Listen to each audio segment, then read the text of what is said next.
아직은 AI 버블에 대해서 얘기할 시기는 아니라고 생각을 하고 있고요. 이제 최근에 미국 증시가 역사적 사상 최고치를 경신할 때마다 항상 나오는 얘기예요.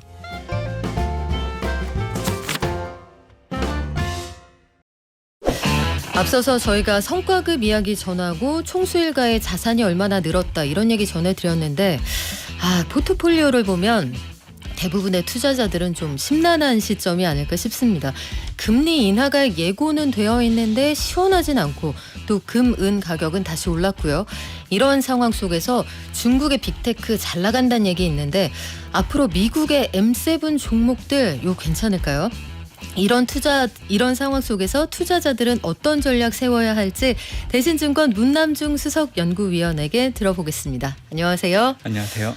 위원님 들어오실 때 우리 성과급 얘기하면서 제가 사례가 들러가지고 1억 원이래요 하면서 말씀을 시작했는데 중국에서는 알리바바가 인공지능 칩을 출시한다고 해서 미국 빅테크가 한바탕 흔들렸습니다.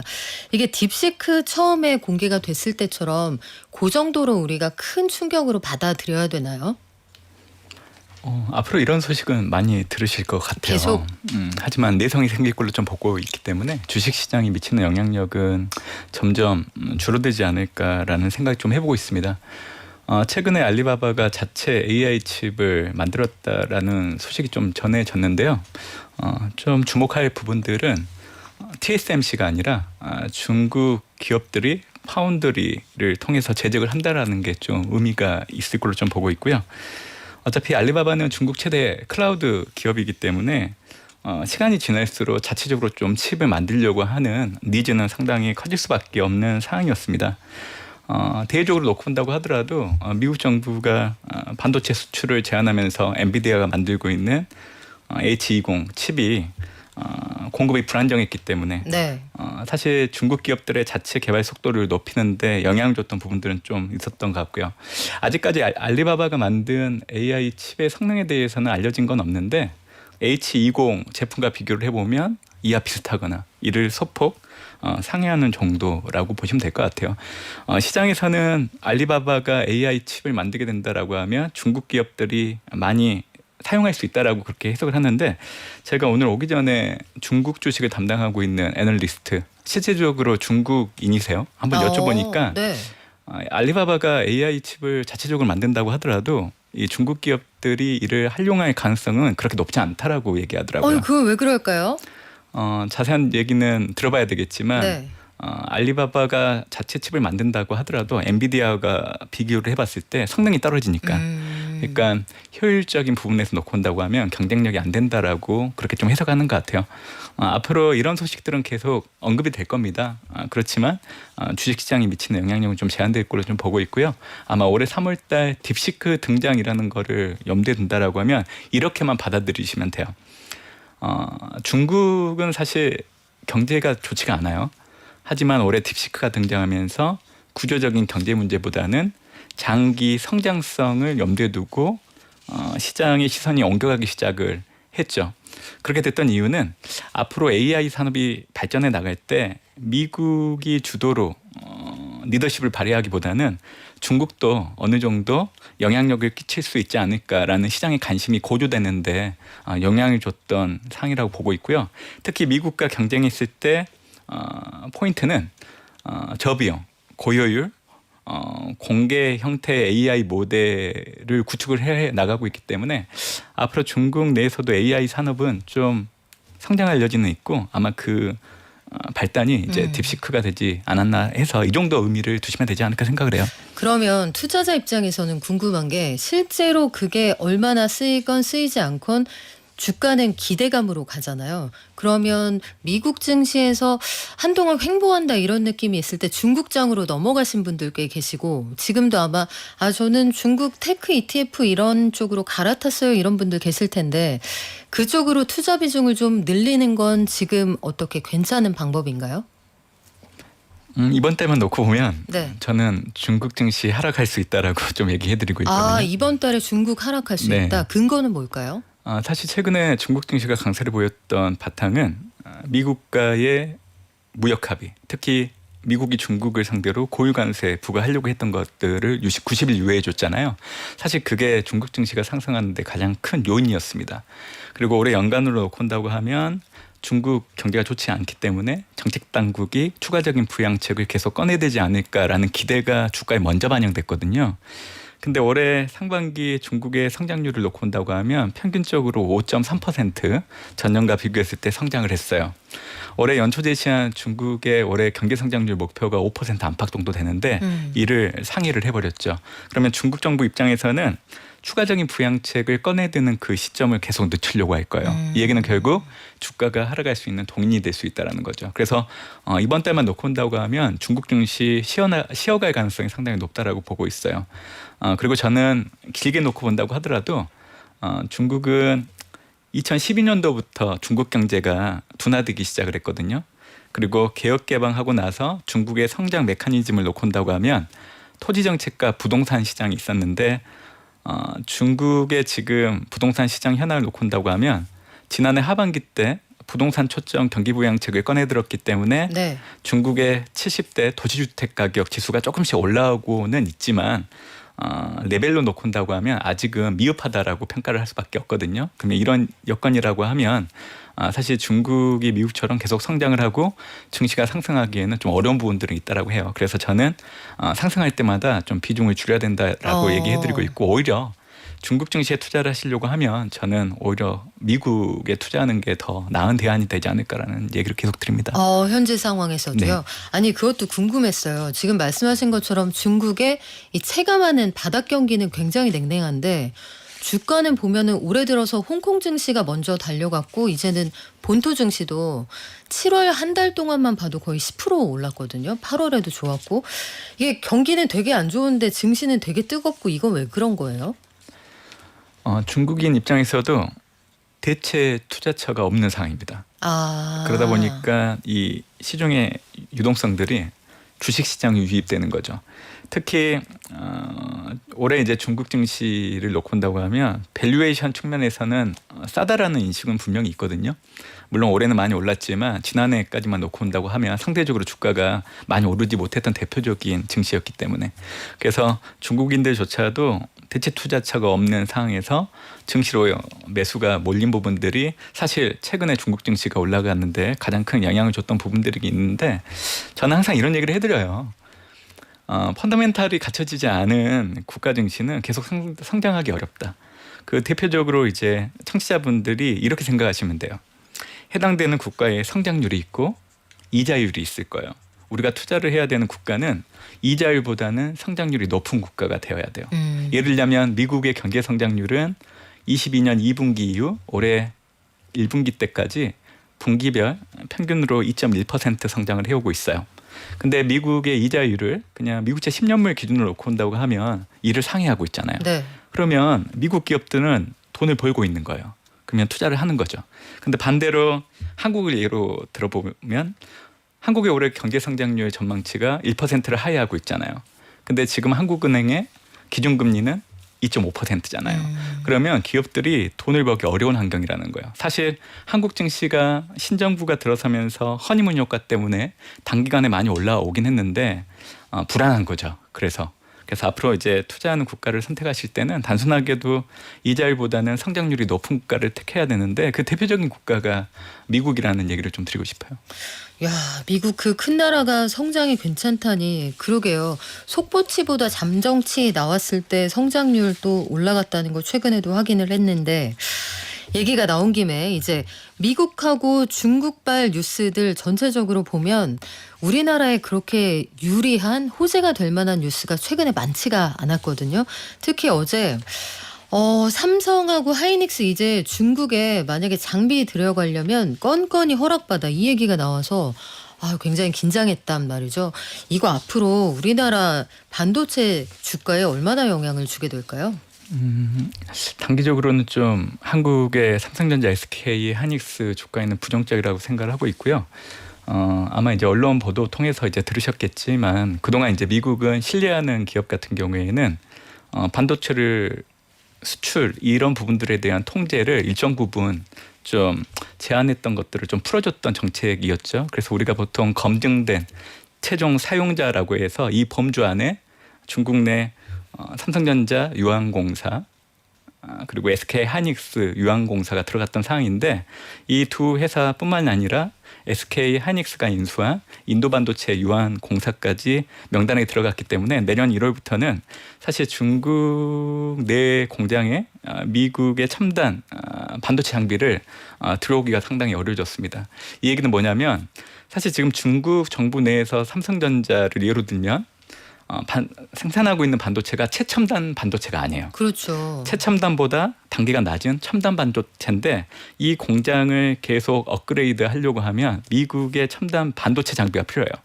근데 이게 내년 1월부터 막힌다라고 하면 이제는 중국 내에 있는 삼성전자, SK 하이닉스 같은 팹보다는 중국 기업들의 팹에 대한 수요들이 더 늘어나겠죠. 그렇게 된다라고 하면 사실 그동안 막대한 자금들을 투자를 했던 한국 업체들은 사실 부정적인 영향을 받을 수밖에 없는 거죠.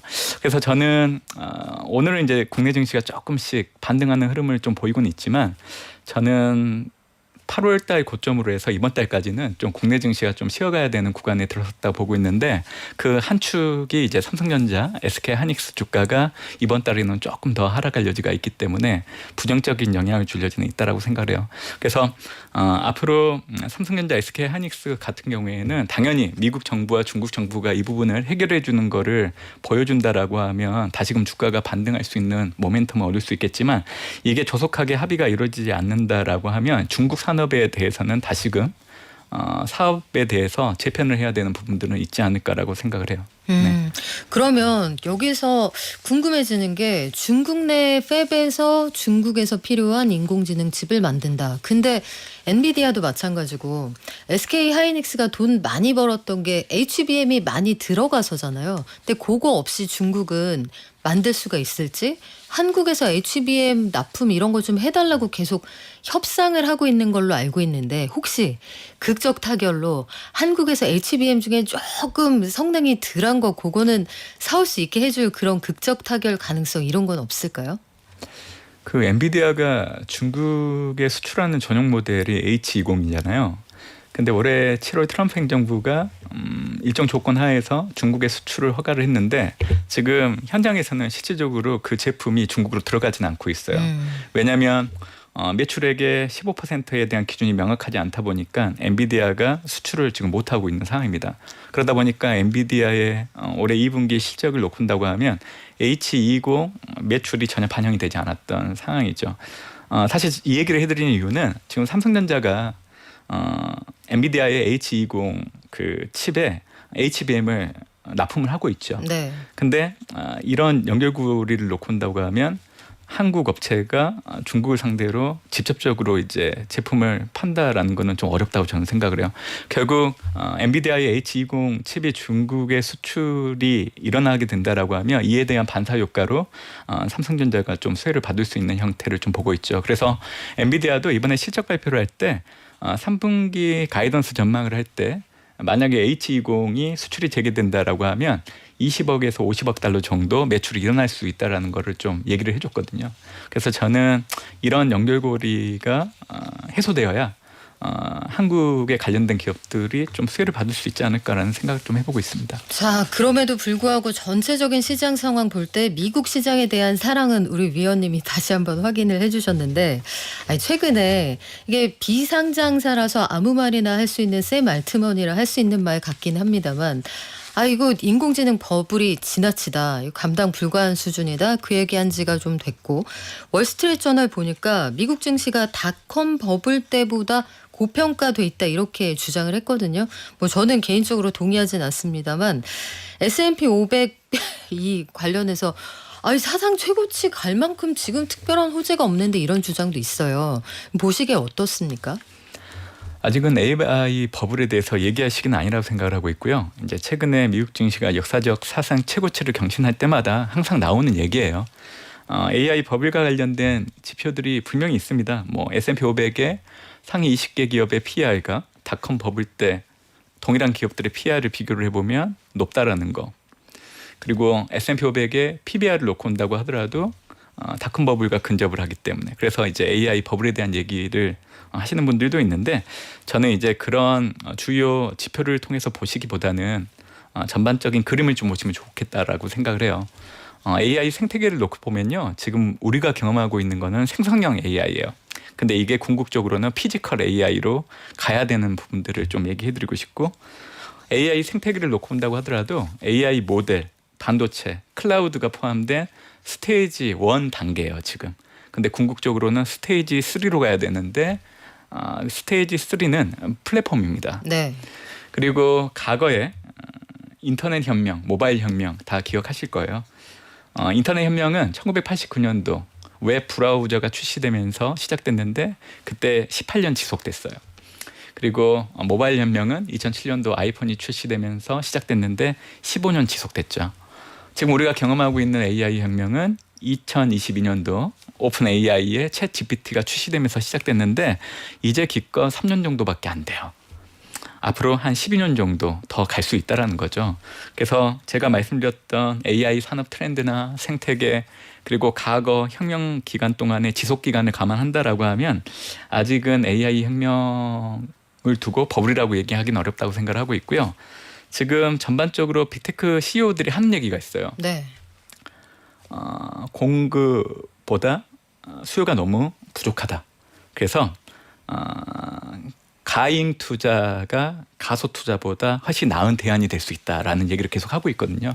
그래서 올해 그 빅테크 기업들 중에 클라우드와 관련된 기업들은 2분기 실적을 전후로 해가지고 캐펙스 자본 지출을 모두 다 상향 조정을 하고 있기 때문에 그래서 저는 AI 버블보다는 AI 혁명이 앞으로도 계속 지속될 거로 좀 보고 있기 때문에 올해 연말까지는 미국 증시 계속 상승할 수 있다라고 얘기를 드리고 있습니다.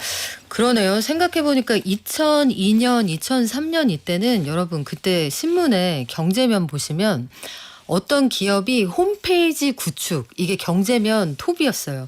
야, 저 회사 너무너무 첨단이다.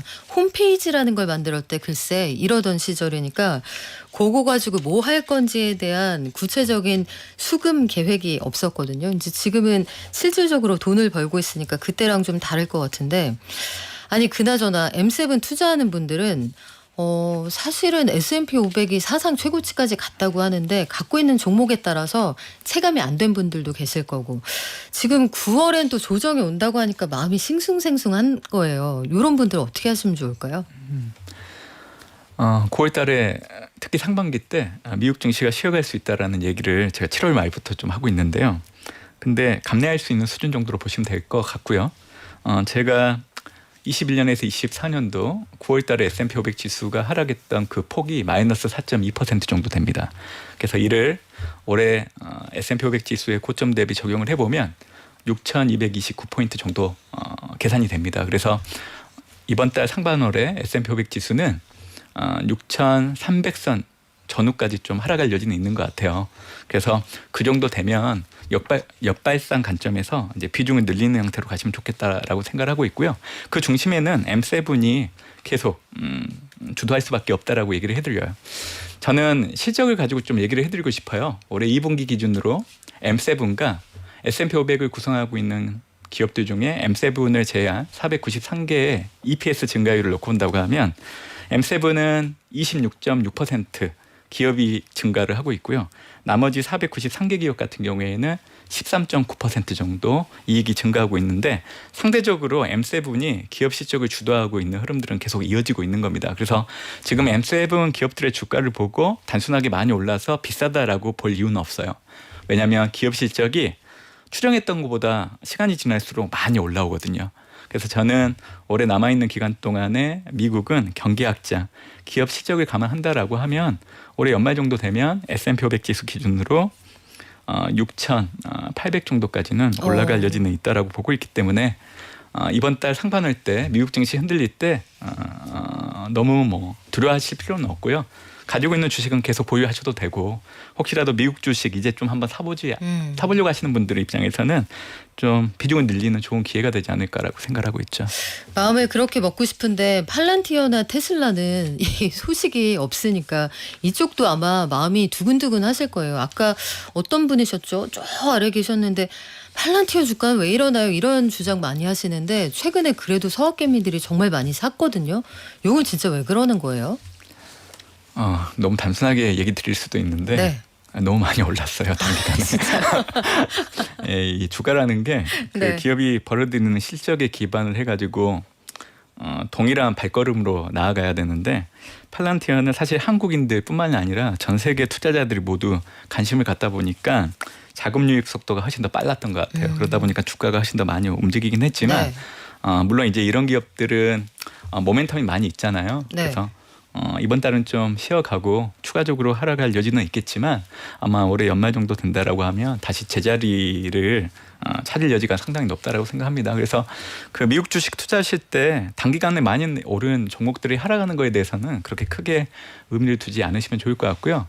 특히 실적이 받쳐주고 시장의 관심이 여전히 지속되는 종목들은 눈여겨보셔도 됩니다. 그래서 저는 팔란티어도 그렇고 테슬라 주가는 올해 연말 정도 되면 지금보다 많이 올라갈 걸로 좀 보고 있기 때문에 그렇게 크게 걱정은 하지는 않습니다. 네. 그러면 지금 미국에서 아마 9월에 금리를 0.25%포인트 내리기는 내릴 텐데 앞으로 연내 어떤 속도로 내릴 거냐 이게 관건이잖아요. 연구위원님 보시기에는 연말에 미국 금리가 어느 정도까지 가 있을 거라고 보세요? 저는 75pp 정도 인하가 가능할 걸로 보고 있고요. 3번 내리거나 혹은 한 번 빅컷, 한 번 베이비 스텝. 그렇죠. 네. 제가 생각하는 거는 이제 9월 달에 25pp 인하 그리고 12월 달에 50pp 인하 정도를 염두에 두고 있고요. 50pp 인하를 염두에 두게 된 거는 이제 미국의 7월 고용 쇼크를 우리가 확인을 했기 때문에 앞으로 고용 지표 내 비농업 부분 고용자 수는 전월보다 좀 둔화될 여지는 있는 것 같아요. 네. 이번 주 같은 경우에는 5일날 이제 고용 지표 발표되는데 8월 비농업 부분 고용자 수가 전월보다는 조금 올라가는 결과치가 좀 예상은 되고 있는 상황이에요. 네. 그렇기 때문에 B컷에 대한 기대가 좀 줄어들 여지는 있거든요. 그렇기 때문에 증시가 하락할 수 있는 또 요인이 되지 않을까라고 생각을 해보고 있습니다. 알겠습니다. 지금까지 대신증권 문남중 수석연구위원이었습니다. 고맙습니다. 감사합니다.